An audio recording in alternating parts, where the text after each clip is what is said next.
Super. చెల్లి కోసి అమ్మా.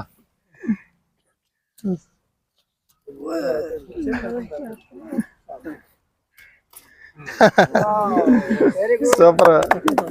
ఇది జనం కోసం జనసేన కార్యక్రమం ద్వారా 2019 ఎన్నికలు అయిన తర్వాత ప్రతి ఇంటికి మనం పంచిన జాబ్ మొక్కలు ఈరోజు ఇక్కడ 739వ రోజు జనం కోసం జనసేన కార్యక్రమంలో భాగంగా రాజుపాలెం గ్రామంలో ఇంటింటికి తిరుగుతా ఉన్నాం. ప్రజా సమస్యలు తెలుసుకుంటూ జనసేన పార్టీని ప్రజల్లోకి తీసుకెళ్తూ ఈ చెల్లమ్మ ఇక్కడ వీళ్ళందరూ ఈ కుటుంబం అందరూ కూడా జాంకాయ గిఫ్ట్ కింద ఇచ్చారు. మనం ఇచ్చిన జామ మొక్క జనసేన పార్టీ నుంచి ఇచ్చిన జామ మొక్క జాంకాయ ఎంత పెద్ద జాంకాయగా ఇస్తుందో చూడొచ్చు.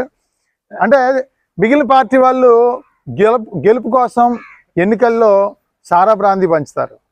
మనం జనసేన పార్టీ తరఫున తప్పుడు కార్యక్రమం చేయకూడదు. ప్రజలకి ప్రాణ నష్టం కలిగే సారా బ్రాందీలు మద్యం డబ్బు కాకుండా